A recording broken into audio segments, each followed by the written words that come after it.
we want about 100% profit in a short time. But these Nigerians, they don't even care, even if it's just 10%. And I like what the Nigerians do here. If you go to a Nigerian shop, you get to know that what you buy from a Ghanaian shop, maybe they put a margin of 50%. But the Nigeria will put somewhere like 10 or 15, or even some even put as low as 8% margin, so that the things will move faster, they get it back faster. But my people here, they want to get it high at once. They blow. The Nigerians are taking over the Ghanaian market, and it is true. Not even just in spare parts and then automobile parts, but it's every aspect of the business in Ghana here. Imagine a buyer came to me to buy a pig from me, and this buyer, I know the person very, very well. I know the person very well that they sell pork, they have a pub where they process this pig and then they add some value to it and sell to customers. And with that, why I'm saying the Nigerians will always take over our market is that the Ghanaian business owner wants more profit. Like they want to get about 200% profit on what they buy, which is not right. So here's my experience with the person I'm talking about currently. He came to my farm, and a pig that I have spent close to 7 months to raise. So let me see, when I put everything together, I'll be making around, if like I was buying all the necessary ingredients for the pig, like any other pig farmer would do. Just that I don't buy all those things. But if I were to buy them as every farmer would do, I should make close to uh, about 600 or 700 cedis as my profit. You get it after 6 months. But that this person came and priced the pig. I allowed them to do the pricing themselves. Just look at the pig, because you have been buying pigs all the time. You look at it, assess the pig, and give me your price. They will talk about it. But to me, I already know the weight of the pig, and I know what I want from you. So he looked at this pig, and then he was like, "You will give me this amount." So looking at the amount he gave me, and then the excuses he was attaching, the explanations he attached, I realized that he wanted to make 900 cedis in 2 days. When I am making about 700 cedis only after 6 months. So I look at them and I say, no, this is why you say pigs are expensive and you don't get to buy. You told me that you're not getting pigs to buy. With this kind of pricing you have come with, if you take it anywhere and the farmer is very serious, there's no way they will sell the pig to you. Even if not because you travel this long distance to this place, I wouldn't have talked to you. I would just let you move from the farm and go wherever you're going. Get out of here. Get out of here, man. Shit, I'm saying. Why? Because that was where I started to now tell him what I put into it. And even if I'm getting any profit from it, this is how much I'm getting per one pig for 6 months, which you will just want to get it in 3 days. What is it fair for you? So I spoke with you for quite a long time, just taking him through what he's doing and the patterns that they do, and then they come out to blame that pigs are very expensive. 3 days to get, say about somebody to 6 months to get. The chat was very, very prolonged, and at the end of the day, I got him to say that he need to reduce the margin he wants from the pig if he wants to get pigs to sell to people regularly. Because we are into business for profit, I'm into business for profit, but we shouldn't go to the extent of exploiting that much. Because this same person I'm talking about here, I have been to where he sells the pork, and I've even patronized the pork myself.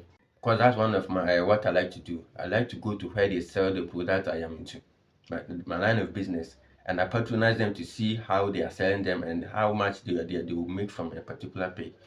So I went there. I went to the person's part myself. I patronized what he's selling, and I got to know how much the person was making that very night when I went there.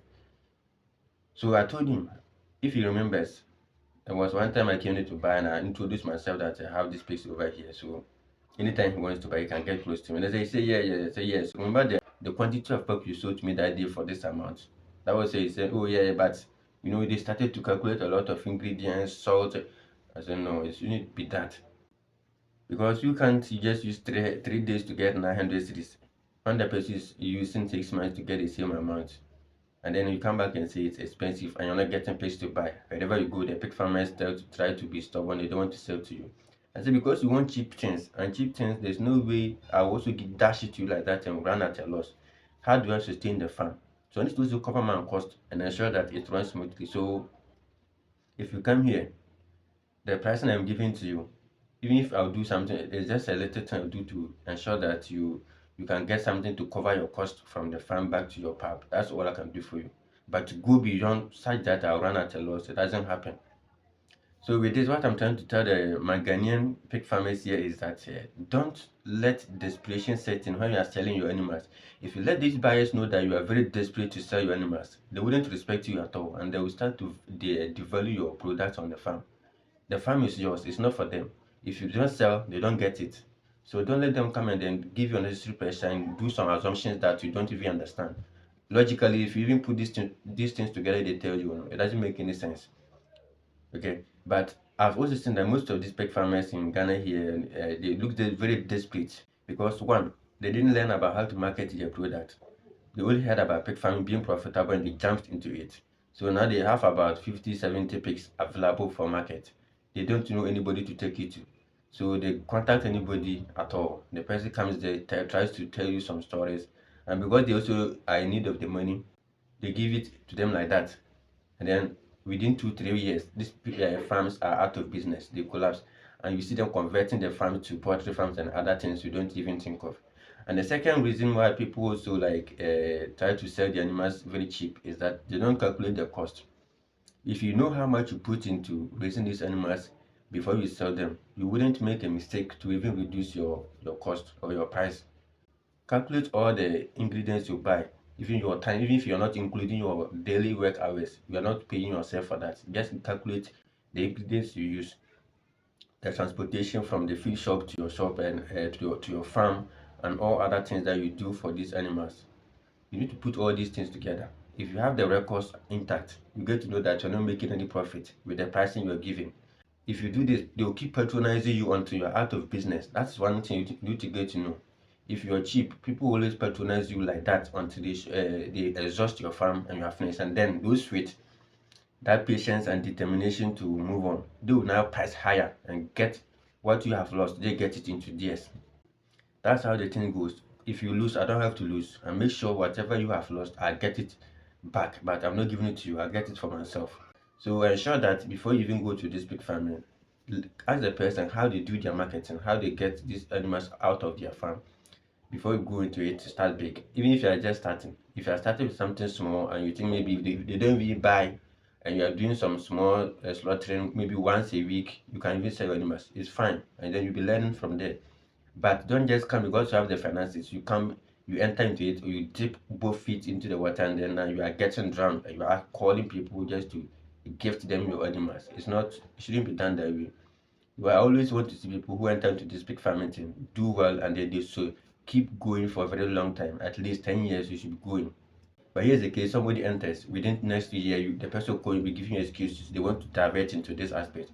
You ask them why. Say the market is not moving because you didn't do your research well and you didn't also ask about people. You only knew about the money aspect. There's money. Because if I should tell you that a pig can weigh 150 kilograms and a kilo costs 30, so instantly you just calculate that's for 4,500. It's off your head. You just have it here. You start to think to yourself that so it means even if you just have a 10, you're making 45,000. So it's cool. You just rush, you enter. Now you are done. So that's one of the things you do. So with the buyer, I didn't just spare the buyer at all. Like they say, customer is always right, but I didn't spare the person. I made sure that I took the person through some kind of education and how greedy they are trying to be in terms of selling these pigs and exploiting their customers in their pub. It's very bad for them. So I took him through some series of stages we used to raise the pigs and also allow them know how much we incur in raising one pig. If the pig is a local pig, and it is first like our first mine indoors intensive farming always we are doing, it means there's no way you get a pig very cheap. So I took them through all this and I ensure that they get to know that even they're making more about the if they are, we have to put it on a scale, they're making about 100% what we're making 3 days getting for 6 months. You can see the difference. And so me, I don't always dash my animals to the people like that. And you need not to also do that if you want to stay long in the business. It is your business and not for them. If you are giving it cheaply, they always patronize you and they are happy. To them, they are happy because they are exploiting you and you are helping them to grow their empire whilst you are draining down your finances and breaking your empire as well. So you need to protect yours and stand firmly by what you are supposed to get from your animals. And with this, I'm not saying you should also exploit people if The pig should cost 1,000. You don't have to sell it for 1,500 or 2,000. Just ensure you get the 1,000 from the person. So these pipes, why they always say the Nigerians are here are destroying our market is that's one of the main reasons, because we want about 100% profit in a short time.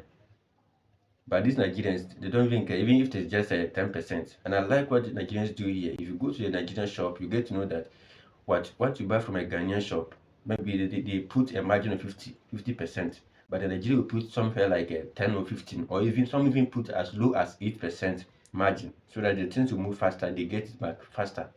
But my people here, they want to get it high at once. They blow.